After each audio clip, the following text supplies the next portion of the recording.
여러분 우리는 어디를 향해서 가고 있죠? 진웅이 어디를 향해서 가고 있죠? 우리는 어디를 가고 있는데? 입시를 향해 가고 있군요. 저기가 대학이라는 문이군요, 그죠? 어디를 향해 가고 있어요. 예. 또 이거 정우는 어디를 가고 있지? 정우는 어디를 향해 가고 있어 지금? 취직. 이야.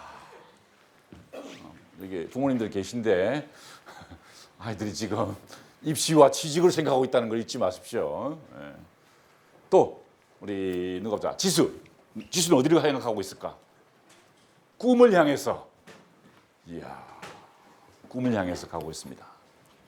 어떤 사람은 대학을 위해서, 어떤 사람은 취직을 위해서, 또 어떤 사람은 꿈을 꾸기 위해서 길을 가요. 그런데요, 2800년 전에 어떤 사람도 길을 떠났습니다. 누군지 아세요? 호메로스가 쓴 오디세이라는 책에 보면은요, 오디세우스라는 사람, 이 사람이 어디론가를 향해 길을 가고 있었습니다. 여러분하고 똑같아요. 여러분도 어디를 향해 가죠? 이 사람도 어디론가를 향해 갔어요. 그런데 가면서 무슨 생각한 줄 알아요? 왜 이렇게 힘들까? 내가 가는 길이 왜 이렇게 힘들까? 나는 지금 어디를 향해 가고 있는 것일까? 세상은 다 이런 것일까에 대해서 고민했었어요. 자, 이분이 고민했던 것, 이 사람이 2800년 전에 고민했던 것과 2013년 지금 여러분들이 고민하는 것과 어떤 연관이 있을까요? 제가 여러분들께 장더희 교수님을 모실 겁니다. 제가 참 좋아하고 존경하는 분이에요. 이 우리나라 연극계에는요 최고입니다, 최고. 그런데 여러분을 위해서 보통 이분은 연출하시는 분이에요. 그런데 저희 재단에서 우리 고등학생들에게 이런 좋은 기회를 마련했습니다. 그랬더니 당신이 직접 출연하겠다. 제자들을 이끌고 그래서 지금 출연을 준비하고 있습니다. 우리 장더희 교수님 한번 모셔볼까요? 네. 하나, 둘, 셋. 장더희 교수님, 박수.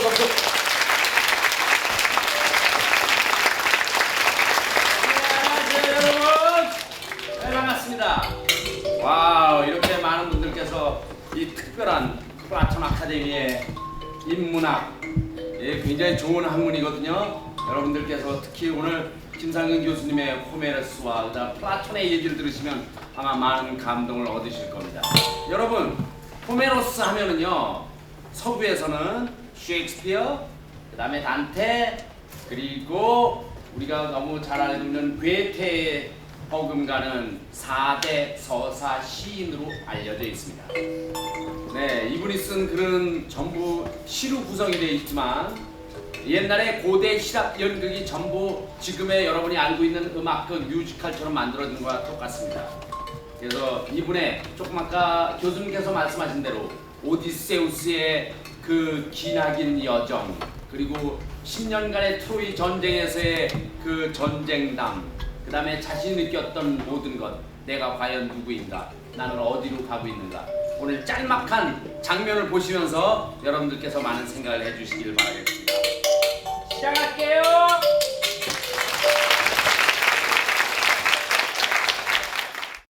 (10년간의) 트로이 전쟁을 마치고 오디세우스는 꿈에 그리던 고국을 향해 긴 여정의 항해를 하고 있었어요. 하지만 그 험난한 항해는 감히 상상을 불허할 정도였습니다. 너무나 많은 고난과 수많은 괴물들을 만났었고, 그러다가 드디어 세일렌이라는 요정이 부르는 노래, 그 노래를 들으면 죽음에 이르기까지 합니다만 오디세우스는 그것까지 모면하게 됐습니다. 자, 이제 오디세우스가 어디에 왔을까요? 지금부터 여러분이 보시게 될 장면입니다. 잔잔하던 바다는 갑자기 짙은 안개와 더불어 무서운 파도가 일기 시작했습니다.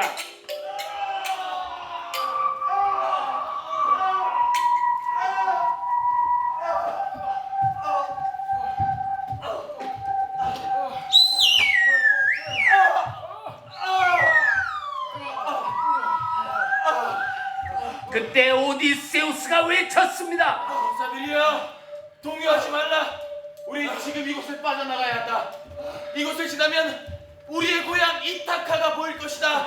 가족들이 우리를 반겨줄 것이다. 그러니 노를 저어라. 힘차게 노를 저어라. 노래를 불러라. 두려움을 없앨 노래를 불러라. 노를 저어라. 무서운 게 뭐냐. 노를 저어라. 두려운 게 뭐냐. 노를 저어라. 무서운 게 뭐냐. 노를 저어라. 두려운 게 뭐냐. 얼마쯤 지났을까요? 그들 눈앞에는 두 개의 낭떠러지가 나타났습니다. 오른쪽이다. 오른쪽. 왼쪽으로 떨어지면 우리 죽는다. 우리 제우스 신의 가호를 받고 있다. 방심하지 말라. 방심하지 말라. 우린 할 수 있다. 우린 할 수 있다. 노를 저어라. 노를 저어라. 힘차게 노를 저어라. 힘차게 노를 저어라. 오디세우스와 그 군사들이 낭떠러지 중간쯤에 다다랐을 때 그들은 놀란 나머지 입을 다물 수가 없었습니다. 저 동굴 안에 있는 게 뭐야? 괴물이다. 스킬과 괴물이야. 귀신이야. 사람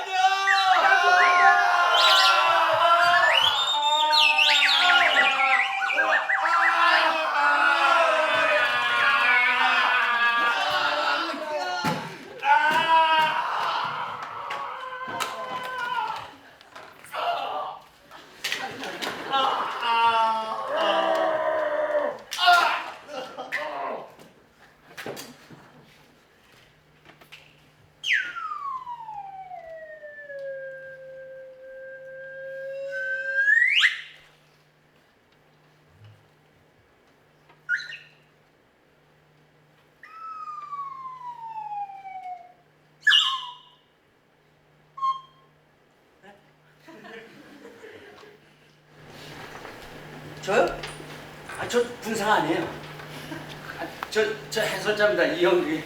네, 제가 없으면 연극 진행이 안 돼요. 글쎄, 저는 이거 너 누구세요? 학생들, 나 좀 살려줘. 이거 뭐라니까? 나는 해설자가 군사아니란 말이야.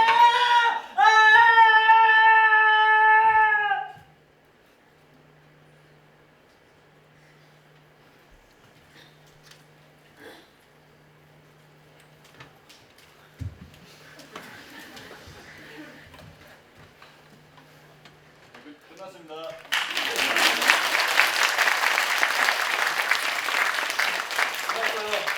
끝났다니까요. 끝났어요. 그럼 뭐라고요? 끝났습니다. 끝났다고? 정말 좋은 뻔했네. 네, 여러분 보셨죠? 네, 오디세우스의 이야기를 담은 오디세이. 이 책만 읽어도 여러분께서는 엄청나게 많은 지혜를 얻게 될 것입니다. 이건 여름방학 놓치지 말고 한번 일리아드 오디세이 한번 읽어보시면 어떨까요? 아마 초한지, 삼국지, 서유기 못지않은 멋진 지혜를 여러분께서 얻으실 겁니다. 자, 그럼 계속해서 우리 김상현 교수님의 호메로스 그다음에 플라톤 얘기 들으시고 저희는 잠시 후에 또 여러분 찾아뵙겠습니다. 감사합니다. 저도 이 연극 처음 봤는데 어휴 깜짝 놀랐어요. 자, 여러분 제가 이번에 벨기에에 가가지고 이 그림을 봤어요. 이게 어떤 그림이냐면요, 16세기에 어떤 마을의 전경인데요, 어떤 사람을 고문하고 있는 장면입니다. 이걸 스트라포라 그래요. 스트라포. 이 사람을 고문하기 위해서 매달은 겁니다. 그죠? 꼼짝 못하게 해서 4시간 동안 매달아 놓았다가 흔들었다가 어떻게 하는지 알아요? 줄을 놓아버려요. 저 뒤에 도르래 보이죠? 줄을 놓아버리면 땅바닥에 그냥 처박히는 겁니다. 제가 이 그림을 보면서 누구 생각이 난 줄 알아요? 제 아들 생각이 났어요. 제 아들이 여러분하고 똑같아. 고등학교 1학년이에요. 요즘 우리 한국에 있는 중고등학생들이 이런 모습이 아닐까, 여러분들이 이런 모습이 아닐까, 제 아들이, 사랑하는 제 아들이 이런 모습으로 힘든 시간을 보내는 것은 아닐까, 이런 생각을 해보았습니다. 가슴이 짠했어요. 뭉클했습니다. 이렇게 고통과 시련 속에 어떤 때는 절망 속에 있을 때는요. 어떤 현상이 나타나냐? 폭력이 폭력을 낳게 돼요. 그렇죠? 폭력적으로 변한다는 거예요. 사회가. 그렇죠? 이 장면도 제가 좋아하는 영화의 한 장면인데 아주 폭력적인 장면이에요. 이분이 교도소에 갇혔어요. 억울하게. 그렇는데 간수가 그를 괴롭힙니다. 간수가 그를 너무 괴롭혀요. 폭력이 폭력을 낳는 거예요. 왜? 어딘가 매달려 있고 무엇인가 압제를 받고 있기 때문에 힘든 삶을 살게 되는 거예요. 그렇죠? 아마 그 교도소가 그것을 상징할 겁니다. 그런데 놀랍게도 이 갇힌 자의 표정, 여러분, 이 아저씨 표정 보세요. 왜 이렇게 인간다운 것일까요? 왜 이렇게 멋진 거야, 이 아저씨는? 내 얼굴하고 비교해 보세요. 누가 잘생겼어요? 이 아저씨가 훨씬 잘생겼죠. 저는 이 영화를 볼 때마다 궁금해요. 왜 저렇게 갇힌 사람인데, 고통받고 있는 사람인데 표정은 인간다우냐 하는 것이 인간다우냐. 제가 그래서 이 영화를 유심히 보았습니다. 여러분하고 같이 보기를 원해요. 한번 볼까요? 이 장면은요, 이 작품의 주인공인 앤디 듀프레인이 교도소에 있는 도서관에서 음반을 찾습니다. 피가로의 결혼이에요. 아름다운 음악이죠. 모차르트의 음악입니다. 거기에서 이 음악을 트는데요. 어떤 음악이냐? 제가 좋아하는 아리아입니다. 수산나와 백작 부인이 편지 이중창이라고 그러죠. 이 장면을 트는 거예요. 그를 지키던 간수는요, 화장실에서 변을 보고 있다가 이 음악 소리를 듣게 되는 겁니다. 한번 보실까요?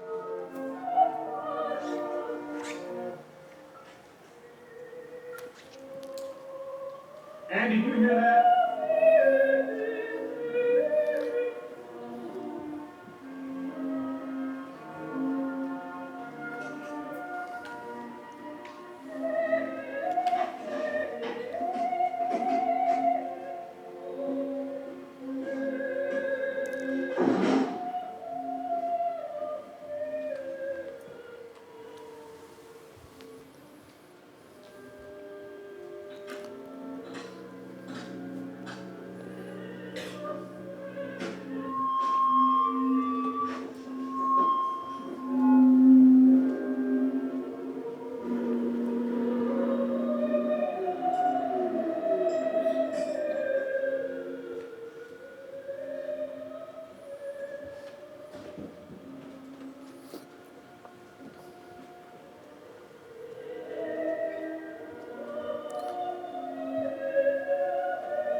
자, 끄라 그러는데 끌까요?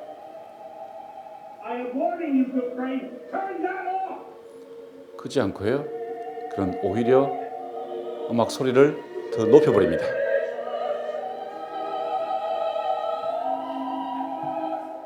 여러분, 세상 살다 보면은요, 이런 일을 당하게 됩니다. 고통받는 거예요, 그죠? 고통받는 거예요. 그런데 그 고통을 주는 사람이 있습니다. 누구죠? 이 간수였습니다. 간수. 이 간수가 고통을 주는 사람이에요. 괴물입니다. 괴물. 여러분, 괴물을 본 적 있어요? 괴물 본 적 없어요? 여러분을 괴롭히는 사람, 여러분을 왕따시키거나 여러분에게 잔소리하는 사람 누굴까? 부모님? 선생님? 친구들? 그럴 수도 있어요. 그런데 여러분, 한 가지 기억해야 될 것은 여러분을 괴롭힌 사람이 누구냐?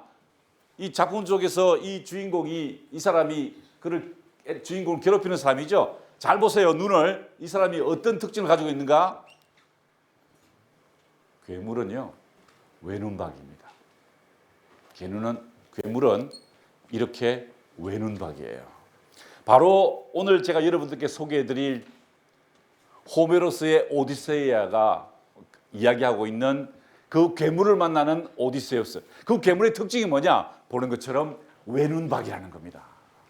여러분, 외눈박이의 특징이 뭘까? 자, 여러분, 우리 실험을 한번 해볼까요? 자, 눈을 한 줄 가려보세요. 눈 하나 가려보세요. 오른쪽 눈을. 어때? 어떤 차이가 나죠? 우리 이 상태에서 눈을 감고 이렇게 한번 붙여봐. 이렇게 붙여. 이거 해봐. 돼요? 잘 안 되죠? 돼요? 네, 잘 안 돼요. 그렇죠? 외눈박이, 괴물의 특징이 뭐냐? 사물을 입체적으로 보지 못하는 거예요. 여러분 주위에 괴물을 만나잖아? 그러면 이렇게 생각하면 돼. 아, 이 괴물은 현상을 입체적으로 보지 못하는 인간들이구나. 조심할 것은 뭔지 아세요, 여러분? 여러분도 괴물이 될 수 있어요. 언제 괴물이 될까요? 사물을 입체적으로 보지 못할 때, 단면적인 것만 볼 때, 2차원적으로만 사고할 때 우리는 괴물이 될 수 있다는 거예요. 자, 그런데 이 괴물을 만났을 때 우리 작품의 주인공인 오디세우스는 어떻게 할까요? 부하들이 이 괴물에 잡혔습니다. 아까 우리 작품 속에서 봤죠? 장도희 교수님 연극 속에서 갇히게 됐어요. 동굴에 갇혔습니다. 여기도 지금 동굴 같은데요. 여기에 갇히게 된 거예요.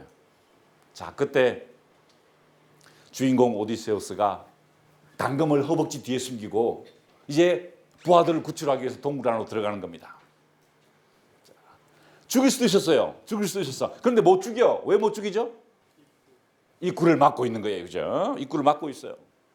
이 괴물을 죽이면은 분명히 그 괴물을 죽일 수는 있지만 밖으로 나가지 못해요. 왜? 입구를 막고 있는 거대한 돌덩이를 치울 수가 없기 때문에. 그래서 죽이지도 못하고 살리지도 못하는 상황에 처해진 거예요. 여러분도 그럴 때 있죠. 이러지도 못하고 저러지도 못할 때. 그죠? 이러지도 못하고 저러지도 못할 때. 참 괴로워요. 저도 그렇습니다. 저희 아들이 가끔씩 게임을 해요. 원래 안 하는데 주말에 게임을 해요. 30분만 하라고 제가 허락을 해줬어요. 그런데 1시간 할 때가 있어요. 그러면 내가 나가서 문을 열고 가서 혼을 내야 될까? 아니면 참아줘야 될까? 갈등하게 됩니다. 그렇죠? 바로 이런 상태예요. 이때 작품의 주인공인 오디세우스는 어떻게 했는지 아세요? 예? 술을 먹였어요. 그죠? 술을. 일단 술을 먹여가지고 눈을 찌르게 됩니다. 그죠? 외눈박이니까 한 번만 찌르면 되겠죠? 그죠? 한 번만 찌르면 돼요. 두 번 찌를 필요가 없어요. 그죠? 찔렀어요. 그랬더니 이 괴물이 동굴 입구에서 탈출하려는 그 오디세우스의 부하들을 죽이려고 합니다. 막 모두를 치려고 그래요. 그때 어떻게 하죠? 이 탈출해가는 입구에서 동굴 입구에서 부하들을 이 양 밑에 붙이죠. 한 명씩 탈출시켜요. 왜? 괴물은 표면적인 것만 만지게 돼요. 등만 만졌어요. 등만. 그렇죠? 등만 만졌어요. 이게 양이면 내버려졌어요. 왜? 이 키클롭스 괴물이 양을 키웠기 때문에 그렇죠. 한 명씩 자기 부하들을 구출해냅니다. 이게 무슨 이야기를 하는 걸까요? 지도자는 앞으로 지도자가 될 사람들은 지혜를 발휘해야 된다는 거죠. 그래서 한 명씩 끄집어냅니다. 탈출에 성공했어요. 그런데 여기서 또 반전이 일어납니다. 어떤 반전이죠? 탈출에 성공한 이 사람이 그냥 지나갔으면 될 텐데 자랑을 하게 돼요. 자랑을.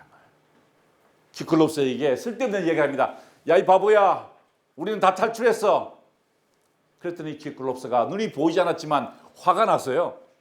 이제 바위를 들고 집어 던졌어요. 그래서 수많은 사람들이 죽게 됩니다. 무슨 얘기를 하게 될까요? 지금 무슨 얘기를 하는 것일까요? 자만하지 말라는 것입니다. 자만하지 말라. 자만해서는 안 된다는 것을 보여주는 것이죠. 자, 두 번째 괴물을 만납니다. 이 두 번째 괴물은 선택의 괴물이에요. 스킬라와 카립스, 아까 우리 장도희 교수님의 연극에서 잠시 나왔던 그 부분이에요. 오른쪽으로 가면은 스킬러 괴물이 있습니다. 6개의 머리가 달렸어요. 죽습니다. 6명이. 왼쪽으로 가면 카리티스예요. 소용 들어가야 됩니다. 모두 죽게 됩니다. 여기 이 이야기가 어디서 나오냐면 바로 여기서 나온 거예요. 이게 어디냐면은 이쪽은 이탈리아고요. 이쪽은 시칠리아 섬입니다. 시칠리아 섬. 그러니까 해류가 빨라요. 굉장히 좁기 때문에 해류가 굉장히 빨리 지나가요. 그래서 이런 전설이 나왔던 겁니다. 요즘에 이렇게 얘기하죠. 카립디스가 휘몰아칠 때는, 소용돌이가 휘몰아칠 때는 그쪽으로 가지 마라. 차라리 스킬라 쪽으로 가는 게 낫다는 거예요. 왜? 6명을 잃을 거지만 그것이 나타난 거죠. 그래서 아까 우리 장도희 교수님이 연극에서 본 것처럼 오디세우스와 부하들은 열심히 배를 쪄서요. 그 위기를 구출합니다. 그런데 6명은 죽게 됩니다. 살려달라고 발부둥치게 돼요. 살려달라고 발부둥. 그때 죽은 사람의 시신이 여기서 발견됐어요. 최근에. 그래서 이 사람의 시신이 이 사람이 생겼어요. 6명이 죽게 되었어요. 자, 여러분 이 위기를 벗어났을 때, 자, 이게 그 장면입니다. 보세요. 6명의 괴물이, 6개의 머리가 달린 괴물이 6명의 부하들을 잡아먹게 돼서 그의 해골이 이렇게 슉 날아갔어. 자, 그 위기를 겨우 벗어났습니다. 그때 많은 부하들이요, 사기가 땅바닥에 떨어졌어. 왜? 사랑하는 동료들을 잃었기 때문에. 다 의기소침해 있을 때 우리 대장 오디세우스가 가판에 서서 뭐라고 그러는지 아세요? 이렇게 이야기를 합니다. 전우들이여, 생각하건대 이번 일도 언젠가는 우리에게 추억이 될 것이요. 여러분 힘들죠? 하루가 힘들 겁니다. 근데 여러분 이 기술을 기억하셔야 돼요. 뭐죠? 전우들이여, 학생들이여, 친구들이여, 생각하건대 이번 일도 언젠가는 우리에게 추억이 될 것이요. 저에게 여러분하고 또래인 아들이 하나 있습니다. 고등학교 1학년이에요. 그런데 솔직히 말하거니와 공부는 포기를 했습니다. 제가 포기를 시켰어요. 그래, 안 해야 된다. 네가 하고 싶은 거 해라. 어릴 때부터 자기 하고 싶은 거 하면서 컸습니다. 그런데 요즘 뭘 하고 싶냐 그랬더니 자기는 스쿠버 다이빙을 하고 싶대요.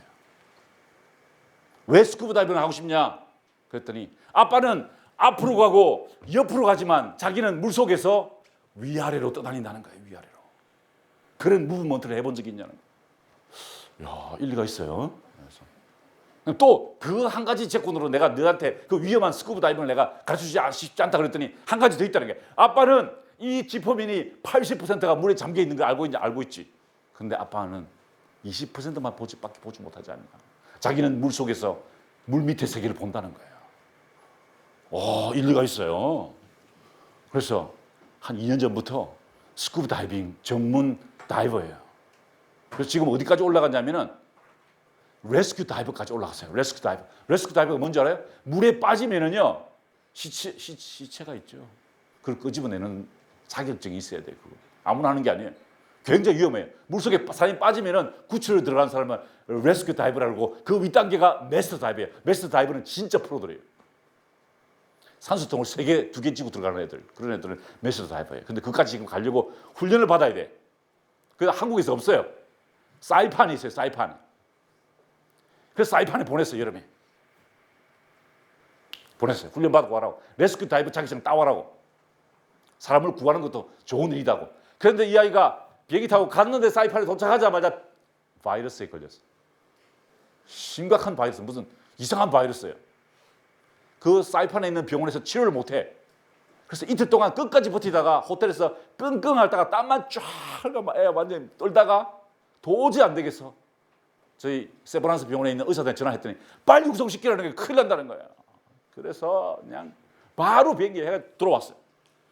걔는 바다 구경도 못하고 비행기 타고 갔다가 끙끙 앓다가 들어온 거예요. 제가 걱정이 돼가지고 인천공항에 차를 몰고 갔어요. 그래가지고 차를 타고 아이가 막 얼굴이 홀쭉해졌어. 그래서 야, 괜찮냐? 어때? 괜찮아? 그때 뭐라 그러잖아요. 아빠, 생각하건대 이번 일도 언젠가는 우리에게 추억이 될 거야.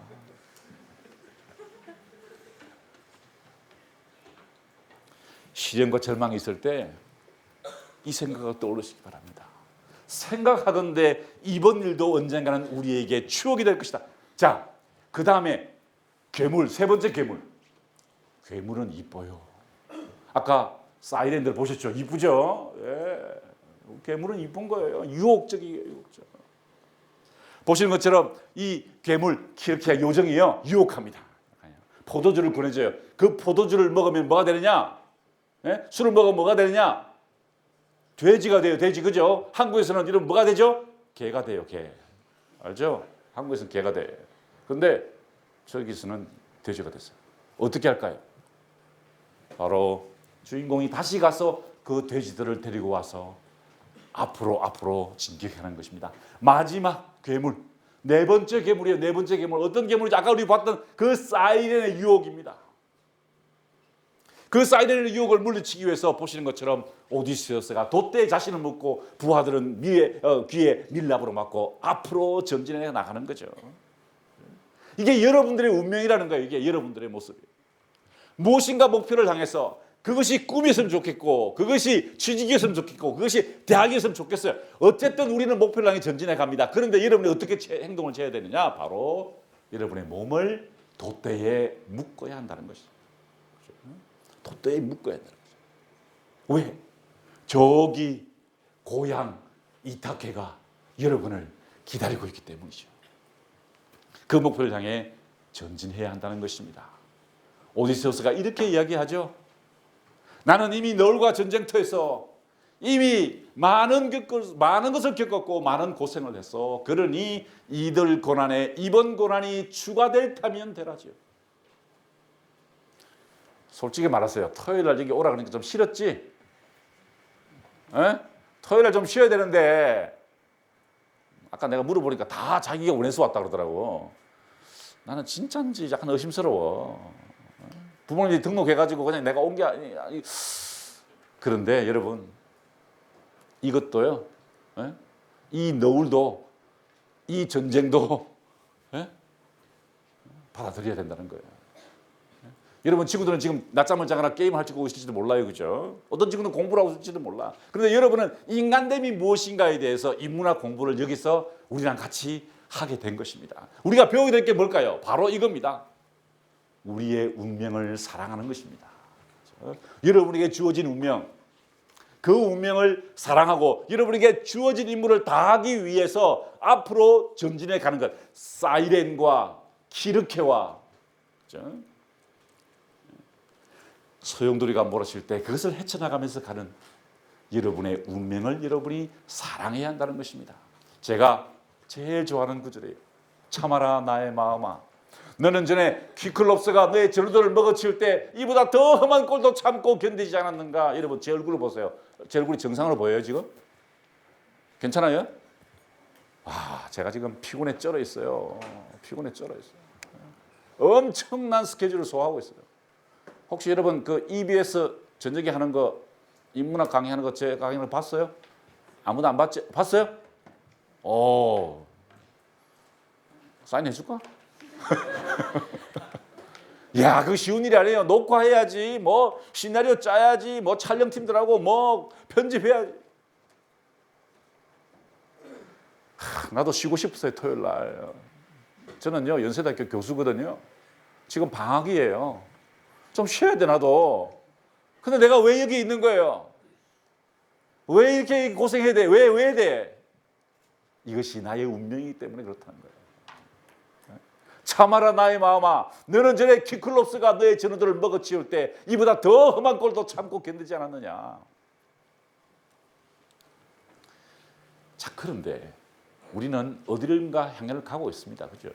이 사람들처럼 어디론가 향을 가고 있는데 뭘 향해 가느냐는 거예요. 왜 대학을 가려고 하고 왜 취직을 하려고 하고 왜 꿈을 찾으려고 하느냐.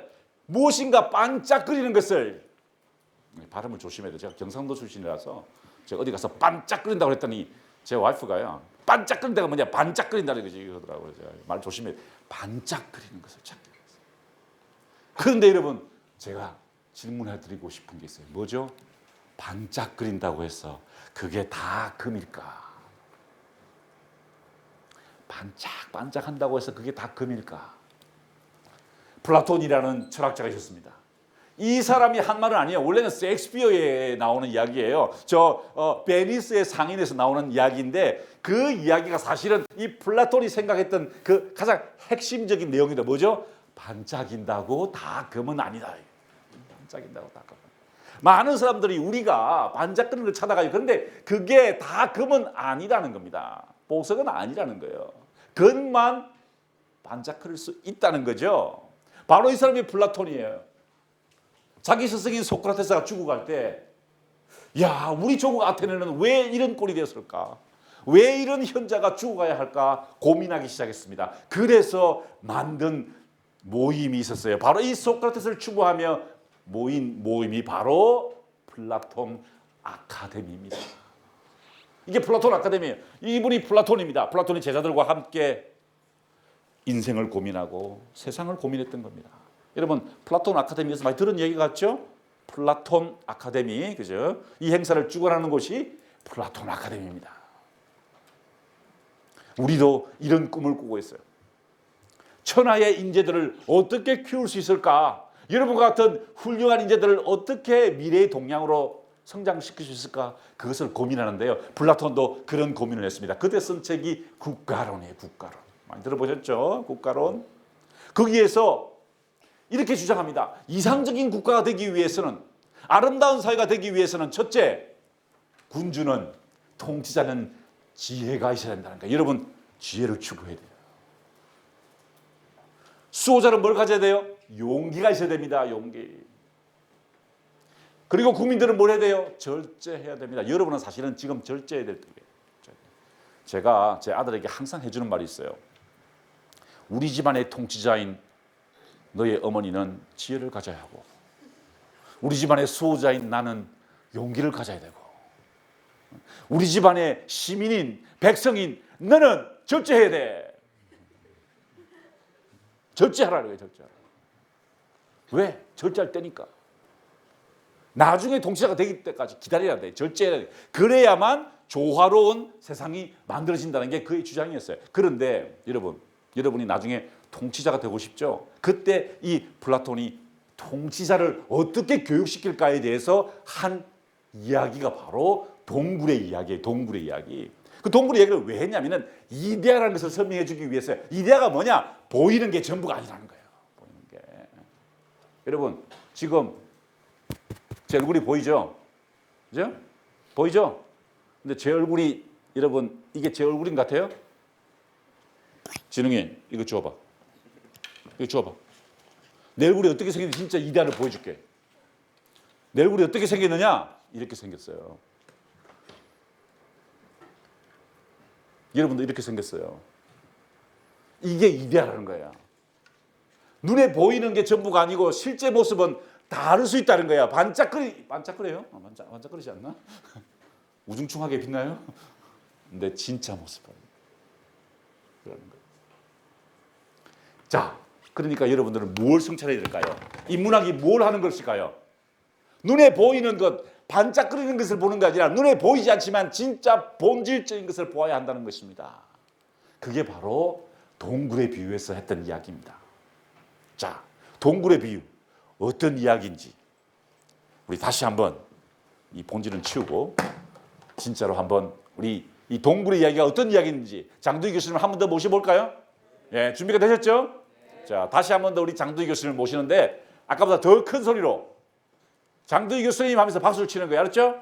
하나, 둘, 셋. 장두희 교수님 박수 치세요.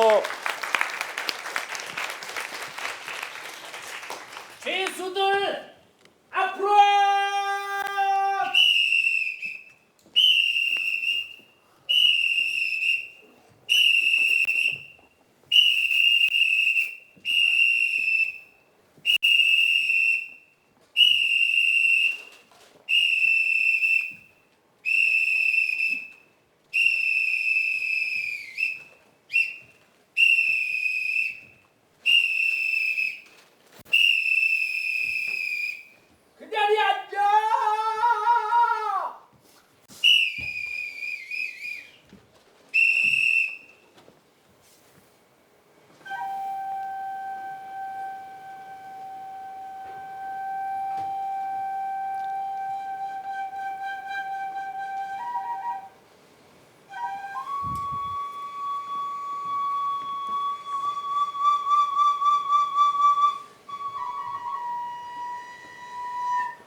나 봤다고.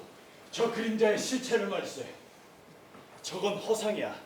저건 가짜라고. 무슨 소리야 가짜라니. 아이, 자네 실성했나? 아, 우리가 10년 동안 보고 있는 게 가짜라고? 말도 안 되는 소리 하고 있어. 나도 내 눈을 의심할 수밖에 없었네. 하지만 정말이야. 정말 봤다니까? 이제 저 그림자를 믿으면 안 되네. 저건 그저 그림자일 뿐이라고. 아유, 잘했어. 아직도 못 믿나? 사람들은 종종 진리를 보지 못하는 거야. 우린 모두 눈뜬 장님이라니까? 이가 장님이라는 말. 말도 안 되는 소리 하고 있어. 그래도 못 믿겠으면 날 따라오게. 내가 보여줄게. 자, 가자고. 아유, 아유, 귀찮아. 아유.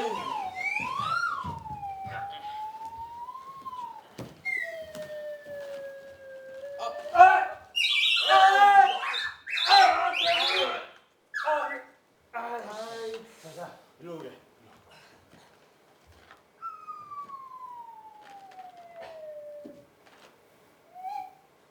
맞지?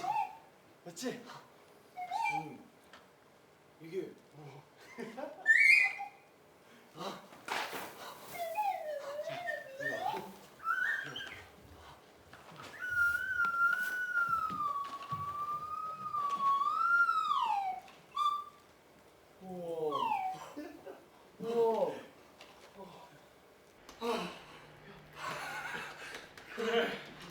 맞아. 야, 이게 진짜 실물이었어. 왜 진작에 몰랐지 이걸? 우리 그림자를 보고 그게 진짜인 줄 안 거야. 이제 깨달았어. 이게 진리를 깨우쳤다고.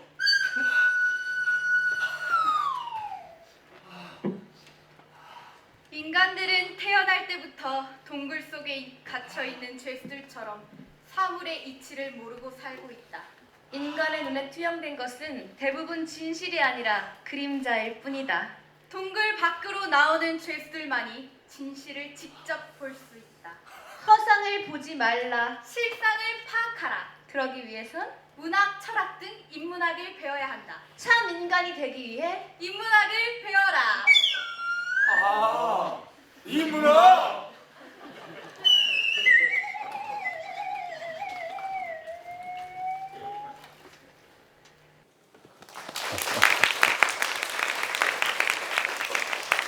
여러분 모두 인문학을 공부하세요. 열심히 해. 예, 다시 한 번 더 큰 박수로. 여러분 눈에 보이는 것은 실상이 아니에요. 여러분 이 영화 아마 아무도 안 봤을 거예요. 참 이거는 미성년자 관람 불가니까 이 부모님들이 보셨어요. 근데 다 봤지. 친구란 영화예요. 친구. 깡패들 이야기예요. 깡패들. 무시무시한 깡패. 부산에 있던 깡패들 두 명의 이야기인데요. 장동건 씨하고 이번에 유호성 씨였어요. 유호성 씨. 그죠? 이 깡패 부두목이었어요. 무자비한 깡패들이었어요.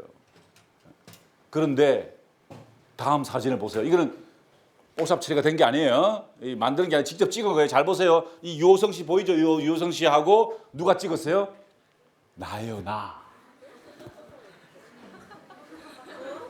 나야, 나. 같이 다큐멘터리를 찍었다니까. 여기 SBS에서 오신 분의 아드님도 있는데 내가 SBS에서 다큐멘터리를 찍었어요. 그래서 내가 같이 이탈리아 가가지고요. 이야기를 하다가 이런 얘기했어요.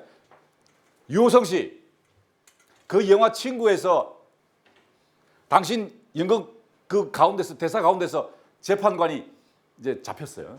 깡패짓 하다가 이제 재판 받는데 판사가 물어요. 본적 하니까 이 사람이 영화에서 부산시 영도구 청학동 그렇게 해요. 거기가 제 본적이었지. 무슨 말인지 알아요? 내 본적이 바로 그게 똑같아요. 그 다음에 내가 그 영화를 보면서 충격받은 게 그 다음에 판사가 물어요. 생년월일 하니까 1964년인데 내가 1964년생이에요. 내가 진짜 깡패란 말이야. 조심해. 유호성 씨는 깡패가 아니에요. 깡패처럼 보일 뿐이야. 영화에서 깡패일 뿐이고 착해 이 사람은. 진짜 깡패는 나야. 이게 실상이란 말이에요. 실상. 우리는 허상을 보고 있는 거예요. 허상. 진짜가 아닌 걸 보고 있어요. 한 번 더 볼까요? 자, 이 그림 보세요. 이 그림. 이야, 빈센트 반 고흐의 론강의 별밤이에요. 너무 좋아, 그죠? 별이 빛나는 밤이에요. Starry, starry night. 그런 노래가 있어요. 제가 너무 좋아가지고 노래도 좋고 미술도 좋아서 가봤어요. 진짜 이렇게 생겼을까? 가서 보니까 이렇게 생겼더라고. 뭐야 이게? 에? 눈에 보이는 것하고 실상은 다를 수 있다는 것입니다. 그것을 우리가 깨닫지 못한다는 거예요. 한번 볼까요?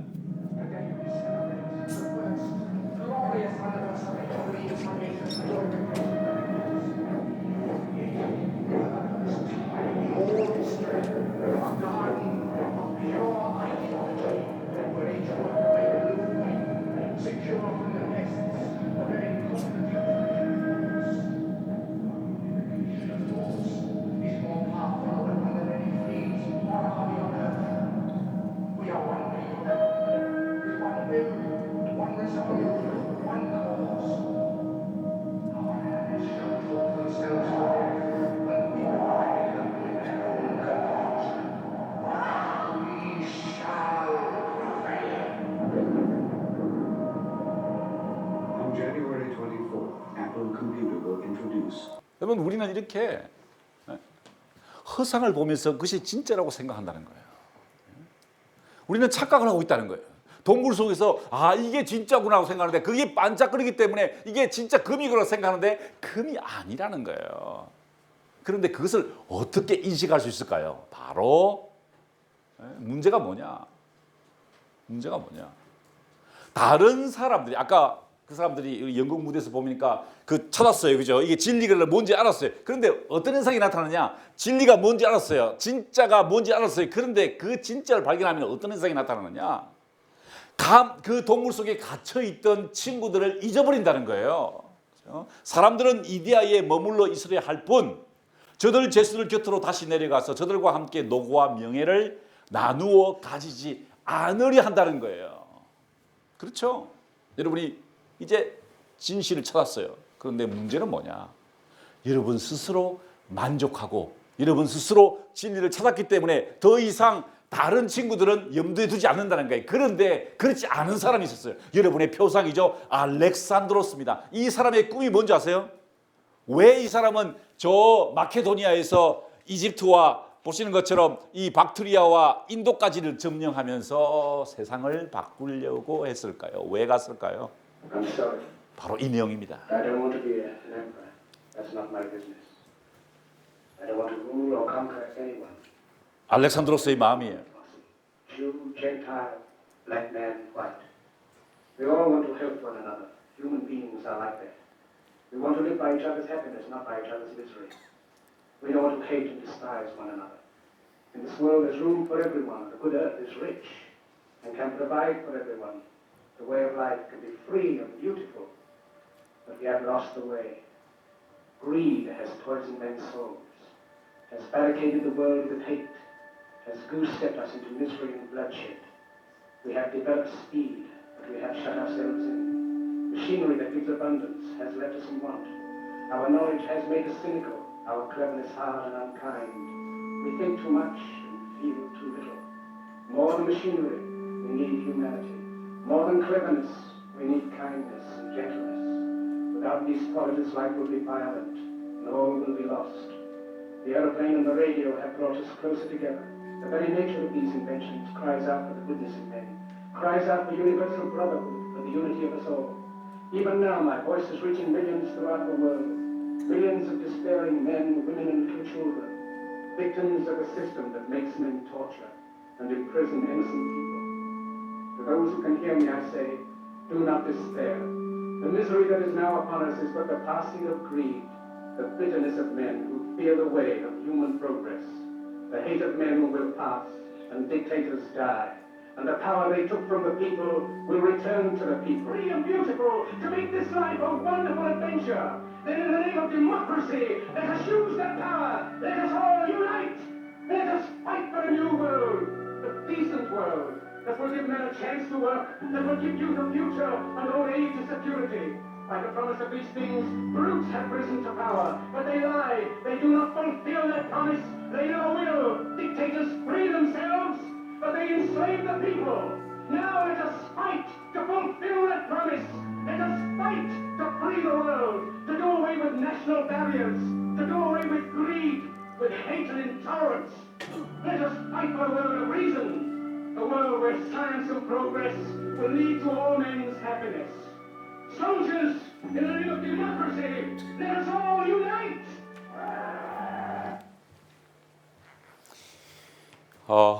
찰리 채플린이 이 풍자하면서 했던 이야기인데요. 바로 이게 알렉산드로스가 품었던 뜻입니다. 세상을 하나로 통일하려고 했던 것이에요. 스승인 아리스토텔레스가 물었습니다. 자네는 무엇을 원하는가? 그랬더니 저는 권력보다는 최선의 것들에 대한 지식에서 남들보다 앞서고 싶습니다. 그래서 나는 먼 길을 떠납니다. 라고 이야기해요. 그랬더니 전쟁에 가는 곳마다 이겨요. 그랬더니 부하들에게 전리품을 다 나눠줘 버려요. 자기는 취하지 않아요. 다 나눠줘 버려요. 그랬더니 묻습니다. 전하는 전하 자신을 위해서 무엇을 남겨두시겠습니까? 라고 물으니까 알렉산드로스가 이렇게 대답하죠. 그러자 알렉산드로스는 나는 희망을 남겨두겠소. 그리고 먼 길을 떠났다는 거죠. 이 사람은 인도까지 들어가죠. 인도까지. 그래서 2개의 뿔이 달린 영웅이라는 칭호를 받게 됩니다. 비난도 받았어요. 전쟁 광기라는 비난도 받았습니다. 그때 이 사람이 이렇게 이야기하죠. 좋은 일을 하고도 욕을 먹는 것은 제왕의 몫입니다. 큰 뜻을 품었기 때문에 내가 사소한 일에 욕 먹는 것 감수하면서 앞으로 전진하겠다는 거예요. 자, 이제 사막을 지나는데 목이 말랐습니다. 부하들이요, 마지막 남은 물을 갖다 줍니다. 황제니까. 그랬더니 알렉산드로가 어떻게 하죠? 그 물을 땅바닥에 버려버려요. 내가 당신들과 함께 목마르는 것이 낫겠다는 거예요. 그리고 나와 함께 가자라고 하면서 앞으로 전진해 가는 삶이었다는 거죠. 왜 알렉산드로가 그랬을까요? 알렉산드로는 그냥 영토를 확장하고 싶었을까? 아닙니다. 그는 헬레니즘이라는 플라톤이 이야기했던 지금 눈에 보이는 것, 그것이 전부가 아니고 눈에 보이지 않지만 그 이데아가 진짜라는 것을 보여주기 위해서 먼 길을 나섰던 겁니다.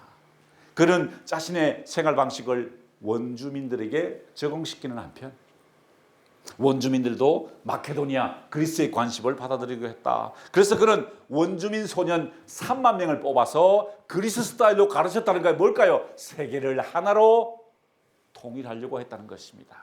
문명의 세계로 인도하려고 했다는 것이죠. 여러분, 지금 눈에 보이는 것은 전부가 아닙니다. 그렇죠? 눈에 보이는 게 전부가 아니에요. 반짝인다고 해도 다 금은 아니에요. 실체를 보아야 합니다. 그것이 인문학의 힘이에요. 그런데 여기서 머무르는 것이 아니라 다시 동굴로 들어가서 묶여있는, 쇠사슬에 묶여있는 다른 친구들을 구출해서 빛의 세계로 인도하는 것이 여러분에게 맡겨진 인생의 사명이라는 것입니다. 여러분, 개인을 위해서 사는 것이 아니라 남을 위해서 사는 삶을 살 때 그 사람이 진짜 인간이 되는 거예요. 인문학이 무엇일까요? 아는 것에서 그치는 것일까요? 우리가 플라톤의 책을 읽고 호메로스의 책을 읽으면서 우리가 이런 내용을 아는 것이 인문학이 그렇지 않습니다. 다시 동굴로 들어가서 쇠사슬에 묶여있는 친구들을 구출해내고 그들에게 진짜 실체를 보여주게 하는 것. 그래서 평화로운 세상을 만드는 것. 그래서 세상을 보다 아름다운 것으로 만들어 나가는 것. 그것이 인문학의 목표예요. 자, 여러분께 질문 드립니다. 아까 우리 영화 봤죠?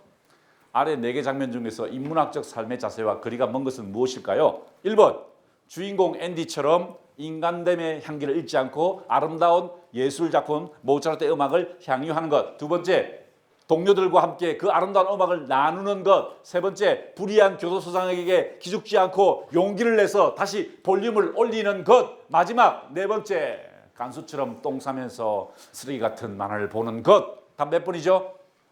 4번이죠. 그런데 자칫하면 여러분들이 4번의 삶을 산다는 거예요. 자칫하면은 여러분이 쓰레기 같은 만화를 보면서 똥 싸면서 인생을 보내게 된다는 것입니다. 그렇죠? 여러분 친구들이 이렇게 살지 몰라요. 그렇죠? 이렇게 사는 친구들에게 다가가서 이게 전부가 아니다라고 이야기해주는 여러분이 되어야 됩니다. 자, 그리스 시인 호메로스가 뭘 이야기를 했죠? 용기와 인내를 가지라는 것입니다. 전우들이여, 학생들이여, 나의 친구들이여, 생각하건대 이번 일도 언젠가는 우리에게 추억이 될 것이요. 자, 플라톤이 무슨 얘기를 했죠? 눈에 보이지 않는 가치를 추구하라는 것입니다. 반짝인다고 다 금은 아니고 그것을 모르는 친구들에게 나아가는 그런 사람이 되어야 된다는 것이죠. 이것이 바로 우리 플라톤 아카데미가 여러분과 함께 나누고 싶은 인문학의 이야기입니다. 여러분이 알렉산드로스가 되시기 바랍니다. 제 강의를 모두 마치겠습니다. 감사합니다.